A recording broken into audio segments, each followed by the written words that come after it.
Hi there, I'm Lena Anani, and you're listening to She Wrote a Book, where I interview amazing women from all over the world who also happen to be published authors. I created this show to educate, entertain, and inspire you to be the voice you want to hear in the world.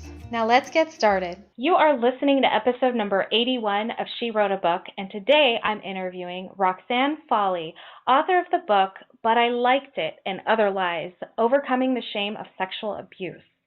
Abused children will do whatever it takes to survive. Her survival technique was to believe that she liked it. As an adult, this worked against her. Believing she was an evil freak who enjoyed being abused, she felt undeserving of help and hopeless. She was wrong. Her first 53 years were spent in a fierce battle for sanity. A mother of 4 and married to a wonderful man for 43 years. The last 9 happily. She now enjoys life and bringing hope to other abuse victims by sharing her story. Again, her book is called But I Liked It and Other Lies, Overcoming the Shame of Sexual Abuse. You can find the link to purchase her book in our show notes for this episode at SheWroteABook.com/81. So Roxanne, it's such a pleasure to have you here as a guest today. I'm definitely curious to learn more about your experience in your book. And my first question for you is this: why did you decide to write and publish this book? I decided to write and publish the book because had I read anything even similar, close to being similar, I might have come forward way sooner with the lie that I was believing that kept me sick for so many years. And that was that I thought I liked it. And I had, on my own, researched abuse, and everybody seemed to hate it, making me feel if I admitted that I had liked it to a counselor, that they would have kicked me out of their office, saying I was hopeless. That was the lie that kept me a prisoner. And so what is your book about? It is about my childhood with an abusive father and a pedophile, and his father, a pedophile. And that's just the beginning. And then it's about my adulthood, years of struggling. I wanted to also say, and the stigma of mental abuse, because that's a big part of it, but I thought that was too much for anyone to handle, and they'd learn about that as they read it. But I've had been in and out of institutions. I've had over 50 electroshock therapy treatments. I just wanted to die my whole life. So I wanted people to know that there's life after mental illness. I've actually been symptom-free for 9 years. That's incredible. And your husband stuck with you for 43 years? He was always able to see who I would be if I was well.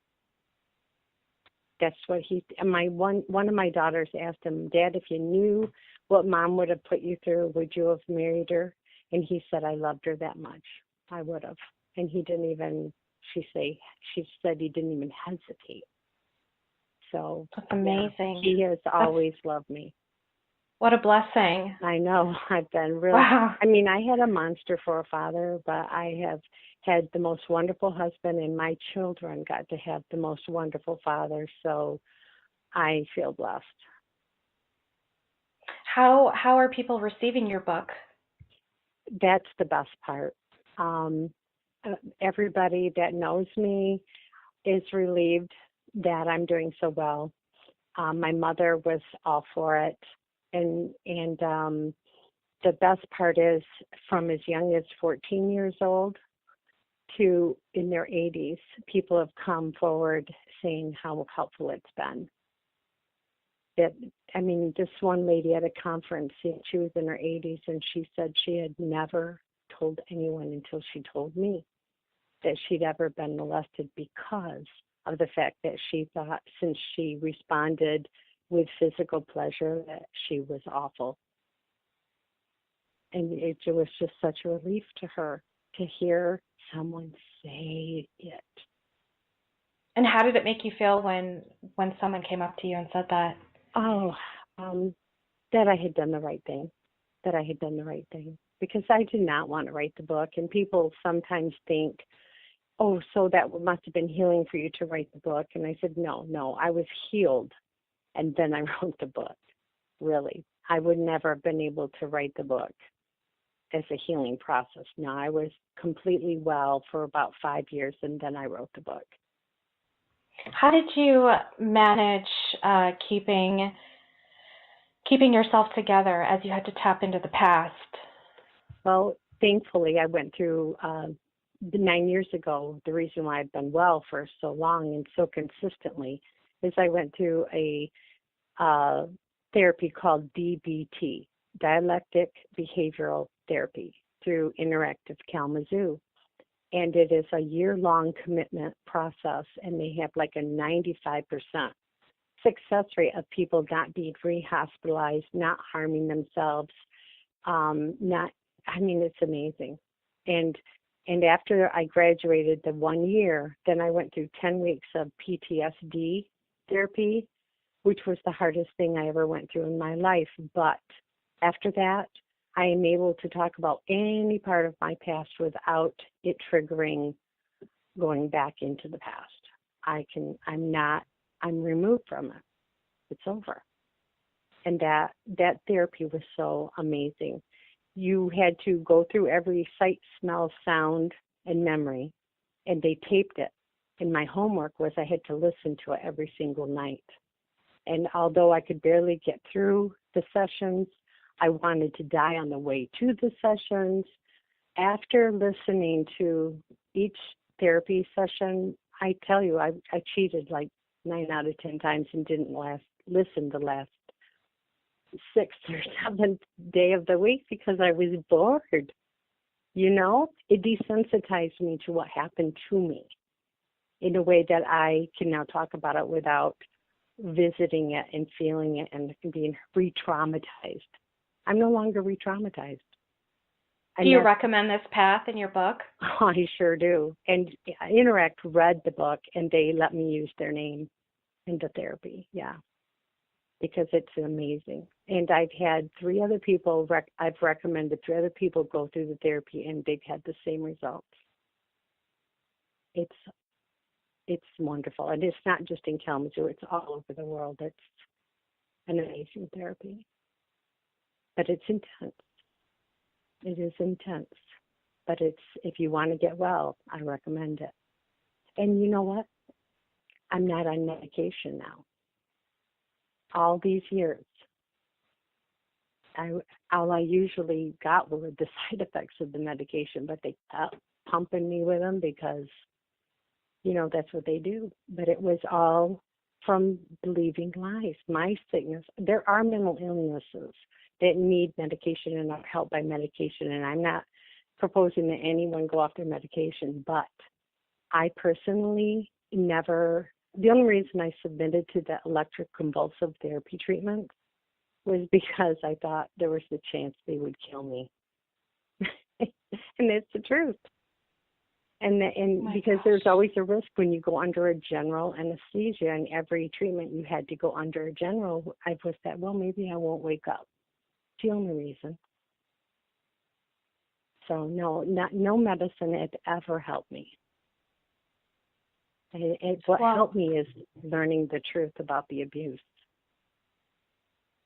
Roxanne, I'm really glad that you were able to come out of this and heal yourself and then write a book about it, and your book seems to be inspiring a lot of people.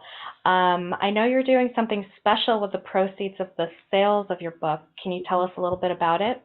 Yes, my publisher, I said I wanted it to go to fight human trafficking, and he suggested that I go with someone local. And so I give the proceeds to the Kalamazoo Anti-Human Trafficking Coalition, and I've been a member for about 2 years, and just 2 months ago I became a board member. And my husband is the one that enabled me to be able to do this by buying the books. So he's really the donor there. And but the nice thing is I'm not going to have a problem promoting my next book and profiting at all. But to talk about this one, I would have been very awkward and quiet, and I really needed to get the message out, and this was the best way I could personally do it, by knowing that the people that were going to buy my book would know that I wasn't profiting from what happened to me, but that other girls are going to. Because I really wrote it for the girls that are being trafficked right now that are telling themselves lies in order to survive. I want them to know that they did not choose the path they're on. No one would choose it. Of course not. What are some of the results that you've seen being part of the human trafficking group of Kalamazoo? We've only been a group for 4 years, but in that time we've had Michigan laws changed so that they are now anyone 18 and under anyone under the age of 18 caught in the act of, prostitution or whatever is now called a victim and not criminalized. They're also given confidentiality rights where before they were not. I've seen other laws changed, and I've seen awareness grow to when a couple years ago when I would tell people what I was doing, they would say, oh, well, that doesn't happen here. People aren't saying that so much anymore. We've gone into many schools, neighborhood watches. We're training police officers, medical professionals. It's amazing. It's amazing. The awareness is being raised, and people are being arrested, and there's places that are being opened now to help victims of human trafficking. That's awesome. It is. That is so awesome. You're changing the world, and you started with writing your book. I love that. Roxanne, what do you love most about being an author? What do I love most about being an author? I love it when, what I love most is that somebody says, your book helped me. That's what I love the most. That's for this book.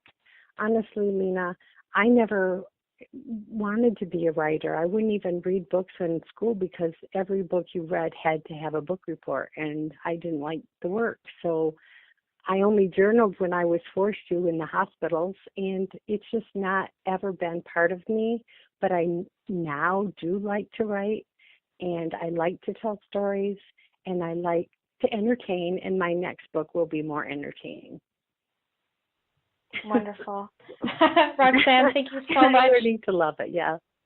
Awesome. Roxanne, thank you so much for being our special guest today. We will have a link to your book in the show notes for this episode, and our listeners can find that at SheWroteABook.com/81 to learn more about our author and her inspiring book.